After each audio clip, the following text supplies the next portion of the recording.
بسم اللہ الرحمن الرحیم۔ درج عالمیہ سال اول کی ابو داؤد شریف کی کتاب کا درس شروع کر رہے ہیں۔ کتاب الطہارت، باب التخلی عند قضاء الحاجة، وبه قال حدثنا عبد الله بن مسلمة بن قعنب القعنبي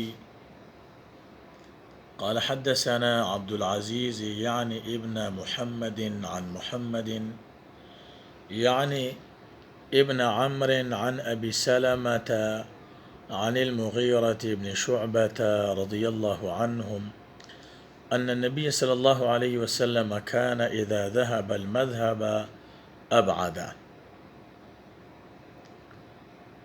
پہلے تھوڑا سی عبارت کے بارے میں سنیں۔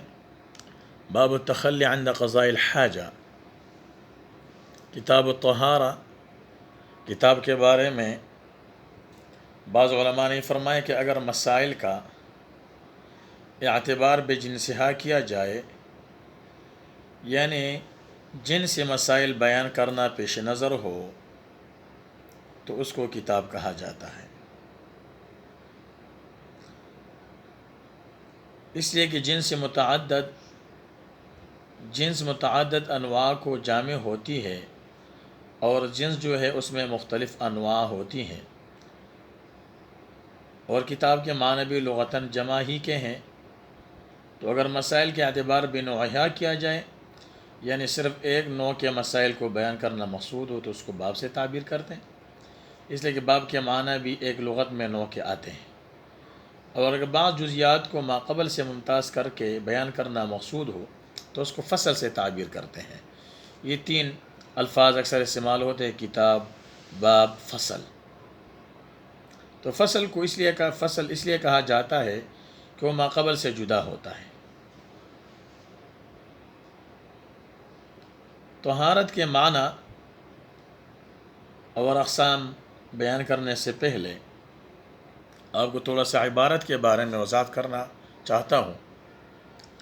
باب التخلی، تخلی یہ مصدر ہے باب تفاعل کا، تخلی یتخلی تخلیاً، تخلیاً، اور آپ کو معلوم ہے یہ تخلیاً جو ہے یہ اسم منقوص ہے۔ اسم منقوص کا حالت رفع اور جری تقدیری ہوتا ہے، حالت نسبی وہ لفظاً ہوتا ہے، جیسے آپ نے پڑھا ہے جاء قاضٍ ورأيت قاضيا ومررت بقاضٍ۔ تخلی بھی یہاں پر حالت جری ہے، اس لیے تقدیراً جو ہے مجرور ہے تخلی۔ عند قضاء الحاجہ، یہ باب التخلی، کتاب الطہارہ بھی خبر ہے مبتدا محذوف کے لہذا کتاب الطہارہ، اور باب التخلی مبتدا ہے، عند قضاء الحاجہ یہ خبر بن جائے گا۔ عند جو مفعول فی ہے، ظرف ہے، یہ ثبتا یا ثابتن کے لیے مفعول فی بن کر پھر ثابتون میں فاعل اور اس مفعول فی سے مل کر یہ خبر بنے گا باب التخلی کے لیے۔ آگے جو ہے وہ بھی قال حدثنا عبداللہ بن مسلمہ۔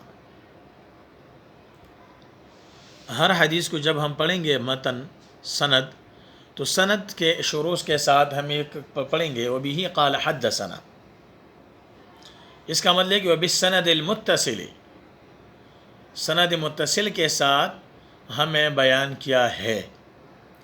عبداللہ بن مسلمہ نے، عبداللہ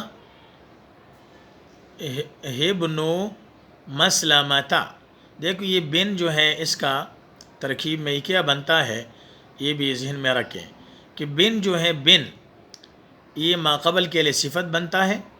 تو آپ کو معلوم ہے عبداللہ عبد مرفوع ہے، تو موصول صفت کے اعراب ایک ہوتے ہیں، بینو بھی مرفوع پڑھیں گے، اور بن بعد کی طرف جو ہے مضاف ہوتا ہے، تو ما بعد والا لفظ مضاف الیہ کیا ہوگا، مجرور ہوگا۔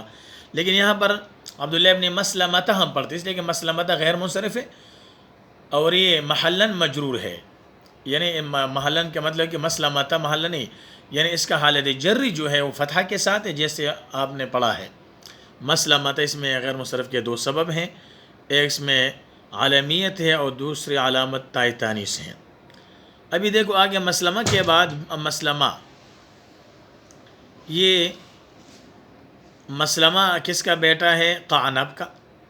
ابھی دیکھو مسلمہ کے بعد بن آ گیا تو مسلمتا مجرور ہے، اس لیے بن ابھی ہم مجرور پڑھیں گے۔ دوسرا بن، پہلا بن عبداللہ کے بعد والا بن ہم نے مرفوع پڑھا، اور دوسرا بن مسلمہ کے لیے صفت بنے گا تو مسلمہ مجرور ہے، یہ بھی مجرور ہوگا۔ بن قعنب القعنبی قال حدثنا عبد العزیز یعنی ابن محمد۔ ابن یہ منصوب اس لیے پڑھتا ہوں کہ یعنی یہ فعل ہے اور اس میں ہوا ضمیر فاعل ہے، اور ابن محمد ترکیب اس کے لیے مفعول بھی بن جائے گا۔ عن محمد یعنی ابن عمر، یہاں پر بھی ابن عمر یعنی کے لیے مفعول بھی۔ عن ابی سلمۃ، یہاں پر بھی سلمۃ غیر منصرف عالمیت تانیث کی وجہ سے۔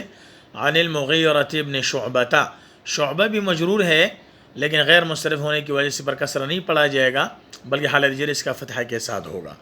ان النبی صلی اللہ علیہ وسلم کھان اذا ذهب المذهب ابعدا، ابعد افعال کا ماضی کا صیغہ ہے، اور ان آپ نے پڑھا ہے کہ ان کے بعد اسم منصوب ہوتا ہے، اسم نبی، اور کھان اذا ذهب المذهب ابعد یہ پورا جملہ اس کے لیے خبر بن جائے گا۔ تو میں بتا رہا تھا، یہ تو آپ کو تھوڑا سا عبارت کی وضاحت ہوگی تھوڑی سی۔ طہارت کے معنی اور اقسام۔ طہارت یہ مصدر ہے، باب نصرہ سے بھی آ سکتا ہے طہارہ یطہرو، اور باب کرمہ سے پھر طہارت یہ بھی اسے بھی طہارہ طہورہ یطہرو طہارتن، طہورہ یطہرو۔ لغوی معنی ہے اس کا پاکی اور گندگی سے اپنے آپ کو بچانا، یعنی گندگی اور میل کچیل سے پاک صاف ہونا۔ اور شریعت میں طہارت کہتے ہیں حدث یا خبث کو، یعنی جو حکماً نجاست ہے، حکماً انسان ناپاک ہوتا ہے، بے وضو ہو جاتا ہے یا جنابت میں، اس کو حدث کہتے ہیں عام طور پر۔ اور خبث جو ہے یہ ظاہری گندگی وغیرہ کو کہا جاتا ہے، جیسے بول ہیں، خون ہیں، شراب گندا ہے، مردار۔ تو فرماتے ہیں کہ شرعاً طہارت کے ازال حدث یا خبث کے لیے قاعدہ شرعیہ کے مطابق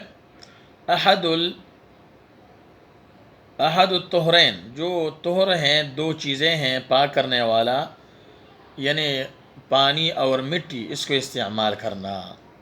یعنی حدث یا خبث کے ازالہ کے لیے دو طہروں میں سے جو طاہر کرنے والی چیزیں ہیں پانی اور مٹی، ان کو استعمال کرنا، اس سے طہارت کہا جاتا ہے۔